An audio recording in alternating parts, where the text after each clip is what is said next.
Friday, August 15th in Salem. The week's storms have been fierce, but today, the emotional tides threaten to pull everyone under. Old wounds are about to be torn open. Alliances will be tested, loyalties strained to breaking point. And for some, the truth will creep dangerously close to the surface, forcing choices that can't be undone. From whispered fears to desperate comfort, from quiet persuasion to tense confrontations, Salem's heartbeat is racing toward something that no one can stop. In a quiet corner of Horton Town Square, the late afternoon light slants through the trees, casting long shadows across the brick path. Tate Black sits hunched forward on a weathered bench, elbows on his knees, his fingers nervously knotting together. His gaze is fixed on the ground, as if staring hard enough might keep the ache in his chest from swallowing him whole. Every muscle in his body carries the weight of disappointment. The rejection from the so-called adoptive parents of the baby he longs to see has left him raw and disoriented. It's a pain that doesn't just sting, it lingers, twisting deeper with every passing minute. But we know the truth, the kind of truth that could tear him apart if it ever reached his ears. There are no adoptive parents. No warm home. No gentle couple raising the child he dreams about. The rejection was never real, because the baby's placement was never real. It's all part of a carefully woven deception, a cruel illusion crafted by Melinda Trask and Sophia Choi to keep Tate exactly where they want him, confused, vulnerable, and easy to manage. Sophia appears at the edge of the square, her approach slow and deliberate. Her footsteps are quiet, almost hesitant, like she's walking into a sacred space. Her face wears a gentle expression of sympathy, but her eyes, sharp, alert, are scanning every detail of him, reading his mood, measuring his weakness. She eases herself down on the bench beside him, close enough that the edge of her coat brushes his arm. The move is intentional, an unspoken claim of closeness. Her voice, when it comes, is soft and warm, a tender whisper against the noise of his spiraling thoughts. She tells him not to give up, that there's still hope, that sometimes the universe tests you in the cruelest ways before giving you what you deserve. She leans in just slightly, lowering her voice as if sharing a secret meant only for him. She says she understands, truly understands, what it's like to feel powerless, to have something precious stolen away. The sincerity in her tone is disarming, and for a fleeting moment, Tate lets himself believe her. His eyes close, his shoulders slacken, and the smallest hint of relief softens his face. But beneath the honeyed words, Sophia's intentions are laced with control. She isn't here simply to console him, she's here to ensure he keeps reaching for her, depending on her, trusting her more than anyone else. And with every vulnerable glance he gives her, every nod of quiet agreement, Tate takes one more step into a trap he can't yet see, a trap designed to hold him exactly where Sophia needs him.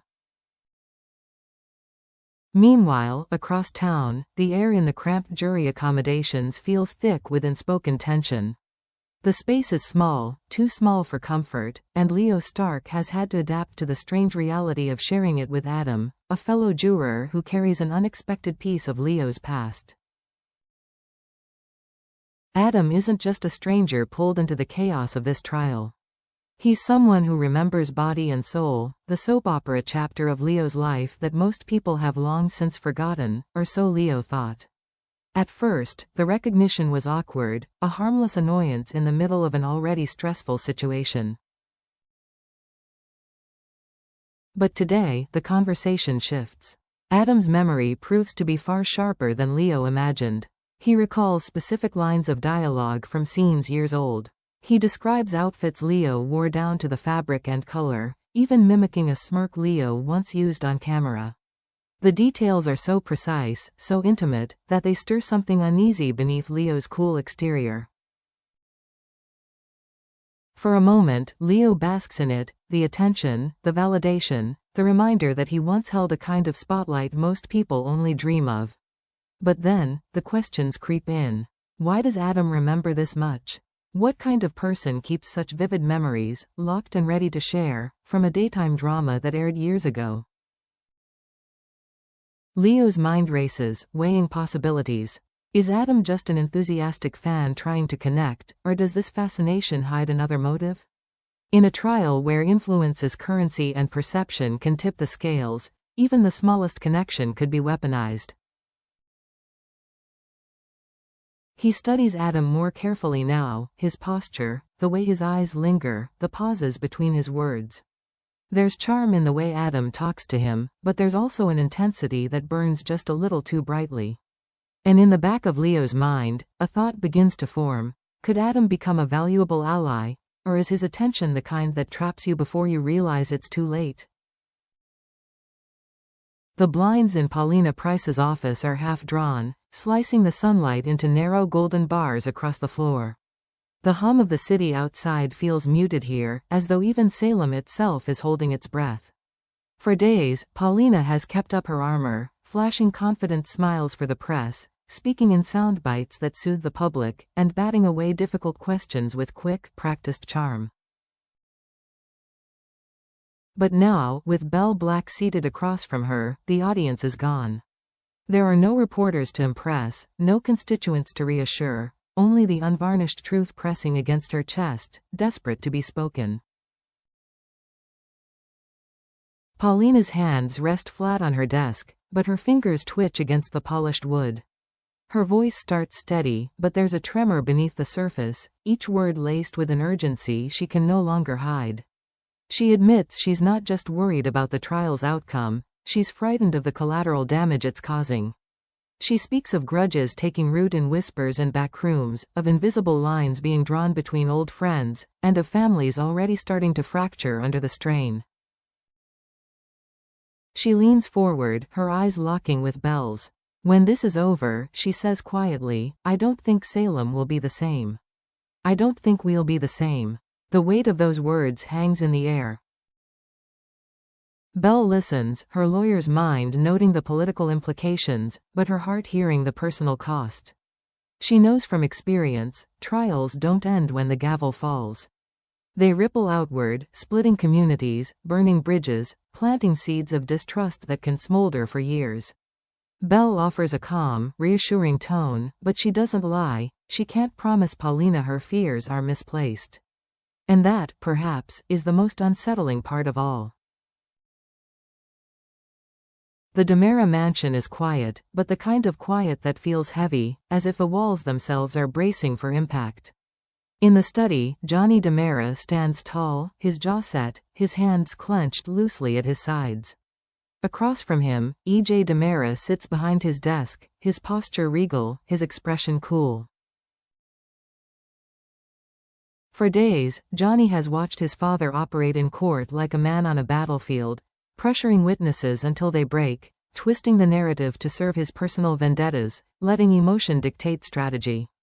Johnny has been patient, hoping E.J. would rein himself in, but what happened with Chanel Dupree DiMera has snapped the last thread of his restraint. Johnny's voice is calm, but there's a hard edge beneath it. He tells E.J. it has to stop, now. He warns that this isn't just about winning or losing the case anymore. E.J.'s pride is bleeding into every decision, clouding his judgment, and poisoning the integrity of the trial. You're not just risking the verdict, Johnny says, his tone tightening, you're risking everything else, your relationships, your reputation, your family's trust.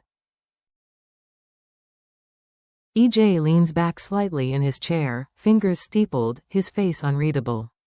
His eyes narrow, not in anger, but in measured calculation, as though he's deciding whether Johnny's words are a challenge or a betrayal.